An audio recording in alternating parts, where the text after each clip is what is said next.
The Special Fathers Network is thrilled to be sponsored by Rubin Law, a multi-generational law firm dedicated exclusively to serving families raising children with special needs. It's not one thing they do, it's the only thing they do. To find out more, go to rubinlaw.com, RUBIN law.com, or call 847-279-7999 and mention the Special Fathers Network for a free consultation. 847-279-7999, Rubin Law. People, will say, oh, I don't want to talk about Mark. I don't want to bring up, sadness for you. I'm like, hey, you don't have to remind me that Mark's not here anymore. I wake up every day knowing that. But it brings me joy to be able to talk about him and remember him. He's always going to be alive in my heart. He may not be here on earth, but he's alive in our family. That's David Hirsch's guest, Stephen Doc Hunsley. Doc is the father of 3 children, one of whom, Mark, sadly passed away due to complications from Dravet Syndrome and Autism. Doc is the founder of Soar Special Needs, focusing on the positive, not the negative. We'll hear Doc's life story on this Special Fathers Network Dad to Dad podcast. Here's our host, David Hirsch. Hi, and thanks for listening to the Dad to Dad podcast, Fathers Mentoring Fathers of Children with Special Needs, presented by the Special Fathers Network. The Special Fathers Network is a dad-to-dad mentoring program for fathers raising children with special needs. Through our personalized matching process, new fathers with special needs children connect with mentor fathers in a similar situation. It's a great way for dads to support dads. To find out more, go to 21stcenturydads.org. And if you're a dad looking for help or would like to offer help, we'd be honored to have you join our closed Facebook group. Please go to facebook.com/groups and search Dad to Dad. And now let's listen in to this intriguing conversation between Stephen Doc Hunsley and David Hirsch. I'm thrilled to be talking today with Stephen Doc Hunsley of Overland Park, Kansas, who's the father of 3, a former pediatrician, and founder of Soar Special Needs, a not-for-profit whose focus is on individuals' abilities, not their disability. Doc, thank you for taking the time to do a podcast interview for the Special Fathers Network. Oh, thank you so much for having me. It's my honor to be with you. You and your wife, Kay, have been married for 25 years and are the proud parents of 3 children, Luke, 18, Sarah, 10, and Mark, who was diagnosed with Dravet Syndrome and Autism, and who sadly passed away at age 5 in November of 2010. Correct. Let's start with some background. Where did you grow up? Tell me something about your family. Yeah, so I grew up in Phoenix, Arizona. Mom and Dad are both from Northern Iowa, never wanted to see snow again, so moved out to Phoenix, and they kept that promise. Pretty much didn't ever see snow and grew there. I've got 2 brothers. I'm the oldest. My middle brother is 3 years younger than me, David, and then my youngest brother, his name is Mark, and he only lived 5 days. He was born prematurely, and he passed away. And that was the reason I named my son Mark. So it's kind of ironic that both of the Marks that are very close to me and dear to me, both my brother and my son, one lived 5 days, one lived 5 years, and they're both in heaven now. Yeah, well, thank you for sharing. It's very sobering to hear that, because if Mark, your brother, was 11 or 12 years younger, you were totally aware. Oh, absolutely. It must have been very challenging for your parents, for you, the rest of your family, for that matter, to come to that realization. And if you don't mind me asking, what was the situation that led to your brother Mark's passing? Yeah, so my mom ended up with placenta previa. She started bleeding, and honestly, she almost died on the operating table. So almost lost my mom as well. Thankfully, doctors were able to save her. But this was, back in 1979, when medical care just wasn't what it is today. He was 28 weeks gestation. Today, that would not have been a problem. He probably would have lived. But back then, they didn't have the medicine to help his lungs. His lungs just mature enough. Immediately needed to go on the NICU, go on respirator, and just could not survive. He fought like a trooper, but lasted 5 days. And you're right. I absolutely knew what was going on. I knew at that time I wanted to be a physician. So I knew since I was a first grader, I wanted to be a pediatrician. So I was so ecstatic when my mom and dad told me we were going to have a baby. And so I followed my mom's pregnancy. I knew exactly what was going on every step of the way. And then when I got the call and found out my mom was in the hospital, I was devastated because I knew, that was going to be a big challenge. But it definitely affected everybody. It was a hard time for all of us to go through. Yeah, well, thanks for sharing. I appreciate your transparency. So I'm sort of curious to know a little bit about your dad. What did he do for a living? My dad was a customer service manager for Bank of America and then Dillard's as well. Did that for many, many years and retired 6-8 years ago, somewhere in there now, but worked with customer service for many, many years. Okay. And how would you describe your relationship with your dad? We've got an extremely tight, very close relationship with my dad. In fact, it was maybe now 10 years ago or so, 10, 15 years ago, I even wrote an article, a letter to my dad in which, I would call him Mr. Hero because I looked up to him. He was always there for me. Growing up, money was tight in our family. Both my mom and dad would work 2 jobs so that we could do things, but they would always make sure that we could do whatever we wanted. I was always able to play baseball and go do whatever we wanted to do. But my dad would always sacrifice himself to be able to meet the needs of us. Extremely loving dad. Every single day would make sure he would give us a hug, give us a kiss, and let us know he loved us. It would never let a day go by that didn't happen. Yeah, well, thanks for sharing. You're one of the lucky ones. Not everybody has a close relationship with their dad.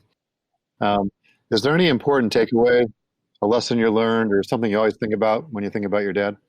Yeah, so with my dad, I think one of the lessons I've learned is working hard. A strong work ethic. I watched my dad, work, like I said, a couple jobs at a time and not complain about it and just, always having a smile. And that's what I've been able to take away and learn from that and be able to move forward. So I think my strong work ethic is truly from my dad, and it's something I'm very thankful that my dad's been able to give me. Yeah, that's something you can't really talk about. That's just something that's learned behavior by watching somebody else. Absolutely. Anybody else serve as a father figure when you were growing up? One person who really spoke a lot into my life was one of the pastors at my church. His name was Bill Eubanks. He was actually the college pastor at our church, and he kind of took me under his wings and discipled me my freshman, sophomore years of college, and also really helped me see the man I'm supposed to be and challenged me, would hold my feet to the fire and hold me accountable, and just extremely thankful for him and everything that he did for me. Is Bill Eubanks still alive? He is. He's now lives in Grand Prairie, Texas, and a senior pastor of a church down there.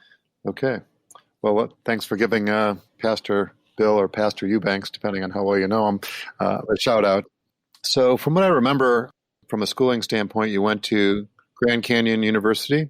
You were a bio and chem undergrad, and then you went to Columbia University Medical School. And did you also do a stint in the Air Force? I did. So after graduating from medical school, I was at University of Missouri, Columbia for medical school. I did a year of training for pediatrics, and then they pulled me out of that training, and then I served 3 years in the Air Force as a flight surgeon, where I got to be the physician for the pilots. But then part of that was I then would also get to fly in the airplane. So that was a lot of fun. I got to be trained on F-16s and learn how to operate the weapons in the F-16 and a bunch of other things. So it was a lot of fun and truly something I'm honored and grateful and proud to be a veteran and to have served our country. Yeah, well, thank you for sharing. So I'm sort of curious to know, once your military service was over, where was it that your career took you? So I was stationed at Maxwell Air Force Base in Montgomery, Alabama. I met my wife, Kay, in medical school, and her hometown is Kansas City, Missouri. I had to go back and do training all over again and restart. And so we looked at either going back to Phoenix or going to Kansas City. and applied, and things just worked out where it was Kansas City. And that's where I ended up coming in, went into pediatric training, did a pediatric chief year. Rest is history. I've been here now in the Kansas City, Overland Park area for 22 years now. And this is now home. Well, that's how you got to Kansas. But I know that the experience that you had wasn't the one that you would have anticipated or signed up for. And I'm wondering if you could share with our listeners the backstory on that. Yeah, absolutely. So, like I had mentioned, I was ecstatic to be a doctor. That's all I've ever wanted to do. And so I got to do that. I got to live out my dream and became a pediatrician, worked in a pediatric emergency room and urgent care center, and loved it, loved every single aspect of it. But when I was 26 days into my dream job, I got sick from taking care of my patients, ended up going into the hospital, spent 46 days in the intensive care unit, almost died. I should have died. In fact, 3 different times, the doctors told my wife to make plans because they didn't think I'd make it through the night. Wow. I was so sick, they forgot to give me nutrition. I lost 75 pounds of muscle mass and had to go through 9 months of rehab just to be able to walk again. All the diagnoses, the top 4 diagnoses I had on my chart with that first hospitalization, each one by itself had a 0.01 survival rate. So no doctor expected me to live. And it was truly just God having his hand on me, allowing me to leave that hospital. Made it back to work after all my rehab, despite having my flu shot, ended up with influenza. That put me back into the hospital, almost died once again, back in the intensive care unit. And it was then at that point found that I'm the only person in the world that's known, and nobody knows how or why it happened, but the main muscle that allows you to breathe is the diaphragm. It goes across your rib cage. Half of mine is paralyzed. It's paralyzed on the right, which means my entire right side of the lung doesn't work. You have 3 lobes of lung on the right, 2 on the left because the heart sits there. So in essence, I only have 40% lung function. So I'm compromised when it comes to respiratory infections. And working with children, obviously in an emergency room, I'm around infectious disease a lot. And it was shortly after that, my son Mark was born, was out on paternity leave, my first day back to work. They called me into a very important meeting where they proceeded to tell me, Dr. Hunsley, we love you, appreciate everything you've done, but you've become a medical legal risk for us. And because of that, we're afraid you're going to get sick again, you're going to die. We just can't do that. Effective immediately, your medical career is over and you're out on long-term disability. And like that, my career ended. I couldn't practice medicine. I couldn't even volunteer in the hospital. Couldn't do anything. I couldn't change specialties, nothing. All my hard work, all my training, 6 figures worth of student loans, all of that done, and having to completely figure out a whole new career. How old were you at the time? I was, at that time I was 35, 36, right in there. Wow. That sounds devastating. Yeah. Psychologically, maybe even financially devastating to come to that realization. That was when your second child was born too, right? Correct. Yeah. Yeah. Shortly after that. Wow. Well, thank you for sharing. From a career standpoint, where have you been or where have you gone since? Yeah. So since then, initially I took the hardest job I ever had in my life, and that was become Mr. Mom. I give every mother out there kudos. That is hard work. So dads that are listening, if your wife is a stay-at-home mom, give her the credit, give her the kudos, thank her for what she does. It is a hard job. Any dad that's out there doing it, God bless you. It's tough. It's extremely hard to be a man and tell another man that you're a stay-at-home dad, because you get sneers and jeers with that. And so that was hard. A couple of years after that, I had the opportunity to become the children's pastor at a church we were attending, did that for 5 years, grew a children's ministry from about 100 children to over 1,000 kids. And then after that, it was right around then when my son passed away. And we ended up deciding it was time for us to leave that church.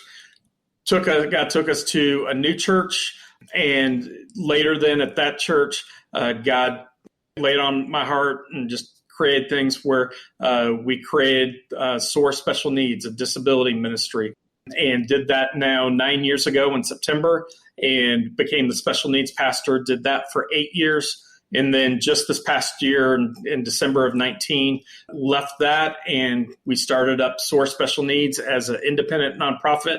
And I'm now proud to be the founder and the executive director of that. Well, thank you for that brief flyby. I'd like to go back, if it's okay with you, Doc, and talk about Mark. So before Mark was born, did you or Kay have any real experience working with special needs? Yeah, being physicians, both of us, took care of a lot of kids with special needs. I always had a heart for them and loved them. They always bring such joy. But neither one of us had anyone in our families with special needs. And there was always a little part of me that felt one day I would have a child with special needs. I always assumed it would be Down syndrome.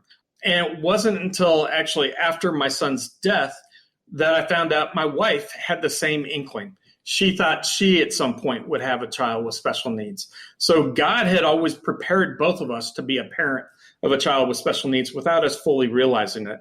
But blessed us with Mark. He had Dravet Syndrome, which is a very rare genetic seizure disorder. And then by the time he was 2, we got the diagnosis of autism, and he was nonverbal with that. So we learned all the highs and lows of being a parent, and then went through the grief of losing a child with special needs. Yeah, well, it seems like a very humbling experience. I think most people would say that a parent's worst nightmare is losing a child at whatever age. You've always maintained such a positive sort of perspective on it. And I'm wondering, where does that come from? It comes from my faith, with God. There's no other way I would have been able to survive that. I've now lost 2 major careers. I've lost my son. Any one of those things is a major, major thing. But God, through the whole thing, truly has given me a peace to be able to accept it. And I've had nothing now except trial after trial after trial for 15 years. That, every time I turn a corner, something else happens. I hate every single one I've ever had. I don't want to relive any of them.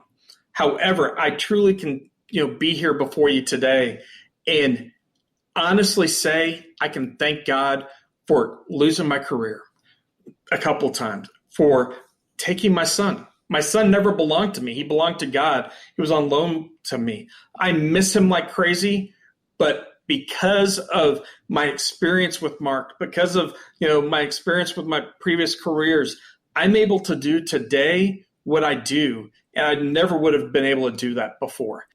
The passion that Mark gave me for families with disabilities and individuals with disabilities, I would have never known I could be more passionate about this than I ever was about being a doctor. And I'm so honored to do what I do. Our logo for Soar is green. The green in our logo is for my son. That was his favorite color. And so Soar truly is Mark's legacy living on. And we, as a result now, have been able to share with thousands of families and individuals, not just in our local area, but we're national and even global with it. So it's been a huge experience, and I'm very thankful for that. Don't want to relive any of it, though. Well, thanks for sharing. If I could paraphrase what you've said, you wouldn't ask for it, but you wouldn't change anything. Exactly. Yeah. I'm sort of curious to know what, if any, impact Mark's situation, this is your son Mark's situation, had on his siblings, his older brother and his younger sister. Yeah. So it had a big effect. My oldest son, Luke, he was about 10 years old when Mark passed away, and really affected him. His sister, Sarah, she was 10 months old when Mark passed away. And it really affected both of them. So first for Luke, we as a family ended up going to counseling, and we have a great facility here that did some grief counseling and did things for kids. And I was seeing my son just really struggle through it. And he was, just really had a hard time releasing any emotion through it. And it was probably about 3 months after Mark's death that God really just gave me an aha moment. I went to Luke and I just told him, I said, hey, bud, it's okay if you feel happy that Mark's not here anymore. Being a sibling is hard. Mark, would beat him up. He would kick him. He would be mean to him. Luke missed out on doing a lot of things. Siblings always do. They might not be able to hang with their friends or go to this event or that event. So as soon as that disappeared, all of a sudden, Luke could feel happy about that. But then all of a sudden, you got this tremendous grief and guilt that just overwhelms you because you're like, oh my gosh, what a horrible person I am. I'm feeling happy that my brother is no longer alive. And I think that made a huge change when I was actually able to sit there and say, hey, it's okay. There's part of me that I'm happy he's not here either. Mm-hmm. Because I don't have to sit and watch his horrific seizures. We don't have to go through, some of the behaviors. But oh my gosh, I feel horrible when I say that. But it's okay. And it was after that kind of helped through that whole process for him to get the healing he needed to be able to move on. For my daughter, what was so cool, like I said, she was 10 months old. So you'd think, oh, she didn't really know Mark. But what I love, and even to this day, she talks about Mark all the time as if she was 4 or 5 years old when it happened. And especially the first couple of years when she was 2, 3, 4 years of age, she would constantly be talking about Mark and would tell us things that we never told her. Oh my gosh, how is this? And she described things and would tell us how she's having conversations with Mark. It really was mind-blowing and scary and eerie all at the same time. But, you hear some of these weird things that, some kids can just have these weird relationships. She had that, and I believe it. I believe it was real. She truly has this amazing relationship. And we as a family, we love to talk about Mark. I encourage others to talk about him. People, will say, oh, I don't want to talk about Mark. I don't want to bring up, sadness for you. I'm like, hey, you don't have to remind me that Mark's not here anymore. I wake up every day knowing that. But it brings me joy to be able to talk about him and remember him because I can remember that and talk about that. He's always going to be alive in my heart. He may not be here on earth, but he's alive in our family. When we go to do family pictures, we're holding a picture of Mark because he's still in our family. When someone asks me how many children I have, my answer is 3. I don't have 2. I have 2 living, but I have 3 children. And so I want to encourage our kids to be able to talk about him and know they still have a brother. And they don't just have one sibling, they have 2 siblings. It's just that one sibling is here on earth. Yeah, well, I love your authenticity, and the way you have framed this is at some level remarkable because it's so different than what most people are thinking or saying. And what I really appreciate is the fact that you can talk about things very openly, like you were relating with Luke. There are positive aspects of not having to deal with a child with special needs. Right. It's maybe not politically correct to air those thoughts, but they're real. And I think that by hearing you recount your conversation with Luke, to hear you even say as a dad, there are certain aspects of not having Mark here and all the challenges that it presented in the anxiety, mm-hmm. especially like you were referring to the seizure and not having seizure control. It's nerve-wracking to go through that, and not to admit that or not to acknowledge it is just bottling up these emotions, right? And it's not going to, transpire to healthy relationships or healthy outcomes. So what a great role model you have been. So thank you again for sharing.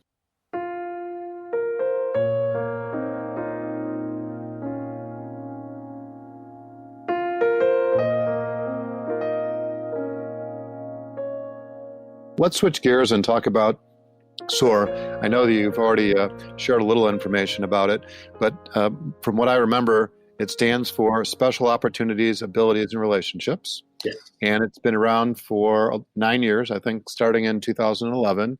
And I did a little research. There are about 900 individuals that are served, those with special needs, and you have 1,000 plus volunteers. Mm-hmm. And I'm wondering, what was the original vision and how has that changed over the last 9 years? Yeah, so it's changed a lot. For me to heal, I had several things. It was 10 months after Mark passed away. 6 weeks after Mark passed away, my intestine exploded on me and I almost died again. I joke all the time. I've had so many near-death experiences. I feel like a cat and I hate cats. But what number are we on? Yeah, I've lost track. I can't even keep track anymore. So I'm sitting there, I'm having to heal physically, I'm having to heal spiritually. And for me to heal, the best way is to serve others and to give, not to focus on myself. And so once we decided, we found a new church, and that's where we were going to serve, I met with the children's pastor and I said, hey, you've got me. I want to serve. I'll do whatever you need. 5 minutes later, I got a phone call from him and the senior pastor, and they said, hey, Doc, you know what? We want to have a world-class children's ministry. But in order to do that, we need to be able to serve individuals with disabilities. And we've never been able to do that because we don't have someone who can help us with that. We know about you. We've kind of stalked you socially and learned about you. We believe God brought you to us to start a special needs ministry. Would you do that? And I told him, honestly, I don't have a clue how to do it, but I'll try. And that's September of 2011 when we launched Soar. And like you said, it stands for Special Opportunities, Abilities, and Relationships. And we just started with what we had. And that was initially 3 individuals, 2 kids and 1 adult with disabilities. And our main focus at that time was to be able to include them into Sunday school classes and to curriculum and give their parents the opportunity to be able to attend church. And then the next part with it was to be able to provide respite, because families with disabilities so desperately need respite night. You can't get the neighbor girl to be able to babysit for you frequently. Divorce rates estimated at 80 to 90% for our families. And so we started doing respite. We worked all the way up to where we would take 150 to 160 individuals with disabilities, every person with their own buddy. We'd have a sibling program because siblings don't have a normal life, and have about 90 siblings, and then would have 400 to 500 volunteers that would run that night. I'd feed everybody. We'd just have a blast, have a full medical team and a full behavior team. And so that way we can take anybody, all severities, all diagnoses. Currently, we take birth to as our youngest and age 71 is our oldest right now. So we truly have the entire gamut. And then as we grew, as we started doing more, we would be adding on more and more things. We would do a summer camp. We've been for 3 years now doing the Wonderfully Made Special Needs Conference. It's a national conference. But then God had just given me a huge vision that one day we'll become a nonprofit organization where we can do even more. So last year, the church came to me and said, Doc, we know you've got this huge vision, but we're afraid if you stay on as a volunteer special needs pastor, because I do everything as a volunteer, I can't be paid being on disability. They said, we want to help you. We'll launch you as an independent nonprofit and allow you to meet your goals. So December of 2019, Soar officially became an independent nonprofit organization, where now we exist to empower families with disabilities to be able to soar in their local and faith communities. And we answer the 3 main questions that every family has with disabilities, or the overwhelming majority. First question, will my child ever be able to provide for themselves? Second question is, who's going to take care of my child once I'm gone? And then the third question is, who's going to take care of me as a parent? David, those are the 3 questions that kept me up at night with Mark. And it wasn't until after Mark's death that I learned those were my wife Kay's questions. And now as I talk to most families, those are their questions, or a form of those questions. You can add in there, will my child have good relationships, which works right in there as well. And so now those questions have become taboo because they're big, hairy questions. Nobody knows the answers. And so we're going to remove the scariness with that, talk about them, but not just talk about them. We're going to answer them. And we answer it with our current programming and our future programming. So that's kind of where we've come from and where we're going to. Wow. That is amazing, the journey that you've been on the last 9 years. And it's a new journey, like you were saying, being independent now and then having to, I guess, raise the money to do all the things that you want to do. And I know from experience you can accomplish a lot with the help and involvement of volunteers, but at some level you can't reach the scale that you'd like to without having people that are dedicated on a full-time basis and being accountable. You know, it goes beyond just the energy of one person. And you do seem like the Energizer Bunny, or should we call you the Energizer Cat, because of your near-death experiences. But the real heroine in the story might be Kay. Yes. She's probably played some role in keeping you alive at some level, if not directly from a medical standpoint. So thank you again for sharing. I'm thinking about advice now, and I'm wondering if there's any important takeaways beyond what we've discussed that you can share with a dad that might be listening, a dad of a special needs child for that matter. Yeah, so, the thing I want to share with any dad listening, and especially the dads of a child with special needs, is you've got to be their advocate. You got to become the biggest cheerleader for your child that there is. You need to help out, jump in, whatever you can do. Learn how you can take care of them. That means helping out your spouse, helping out your wife, your girlfriend. Be there for them and learn what therapies are needed, what feeds are needed. Do the diaper changes, do all that. Go on the doctor's appointments, go to the therapy sessions, learn how to do all that, but be there. Second big thing, don't ever let a day go by that you tell your child you love them and you're there for them. Even when bad things happen, you still love them. That's not going to change anything, but they need to hear that from you. They need to know that, or even a pat on the back or a touch on the shoulder can be a way to show that, hey, I love you. Yeah, well, thank you for sharing. And I'd just like to paraphrase. It has to be being fully present is what I heard you say. And then having that willingness to express your love in whatever way, as many ways as you can. And that's a little bit of a challenge for most guys. I'll speak for myself, to express your emotions. Because we're supposed to be the ones that are in charge and, tough and resilient. And I think that there's places for that, but I love your passion. Thank you for sharing. So I'm sort of curious to know, why is it that you've agreed to be a mentor father as part of the Special Fathers Network?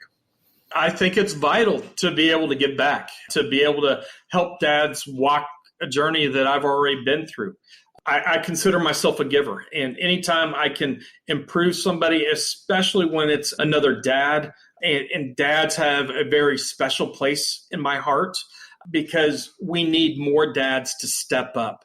We need more dads to be at the table and to do things for their kids. And so if there's anything I can ever do to help a dad to be able to move through that process, I'm completely on board with it. And so it's a no-brainer for me. I want to be there to help any dad possible. Yeah, well, we're thrilled to have you. Thank you for being on the team. Let's give a special shout out to our mutual friend, John Fellogeller, and Special Fathers Network Dad to Dad podcast, dad number 65, for helping connect us. Absolutely. Yeah, John's a dear friend. He's been speaking at our Wonderfully Made conference since the beginning, and very thankful for him hooking us up.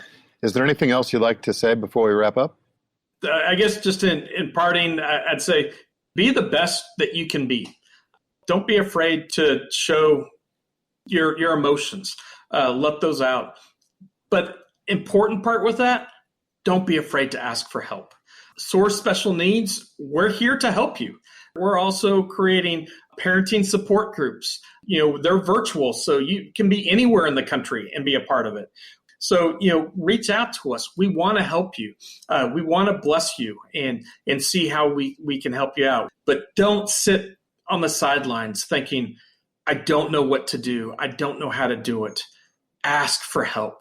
And there are so many people that want to help. And we're just one of many organizations that want to come and alongside you and help. And especially, David is just an amazing. It's one of the things I've loved getting to know David here. You've got an amazing heart, and your organization is just fantastic. And I love the whole purpose of this organization and the outreach to men and to the fathers. And we need to strengthen fathers and help them take the position that they need to in the family.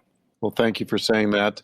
If somebody wants to learn more about SOAR, volunteer, support the organization, or just to contact you, what's the best way to do that? So you can go to our website. It's SOAR, SOAR, specialneeds.org, SOARspecialneeds.org, or you can email us at info@soarspecialneeds.org. We'll be sure to enclose those in the show notes, so it would be easy for people to follow up.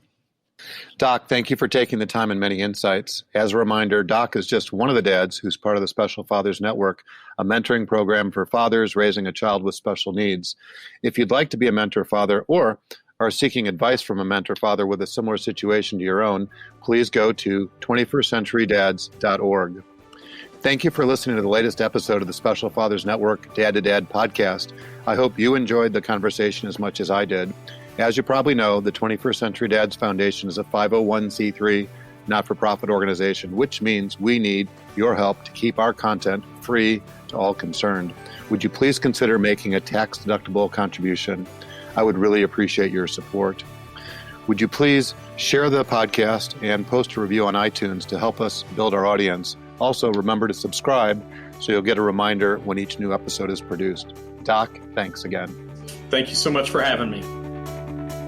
And thank you for listening to the Dad to Dad podcast, presented by the Special Fathers Network. The Special Fathers Network is a dad-to-dad mentoring program for fathers raising children with special needs. Through our personalized matching process, new fathers with special needs children connect with mentor fathers in a similar situation. It's a great way for fathers to support fathers. Go to 21stcenturydads.org. That's 21stcenturydads.org. And if you're a dad looking for help or would like to offer help, we would be honored to have you join our closed Facebook group. Please go to facebook.com/groups and search Dad to Dad. Also, please be sure to register for the Special Fathers Network bi-weekly Zoom calls held on the first and third Tuesdays of every month. Lastly, we're always looking to share interesting stories. If you'd like to share your story or know of a compelling story, please send an email to david@21stcenturydads.org. The Dad to Dad podcast was produced by Couch Audio for the Special Fathers Network. Thanks again to Ruben Law for supporting the Dad to Dad podcast. Call Ruben Law at 847-279-7999 and mention the Special Fathers Network for a free consultation. 847-279-7999.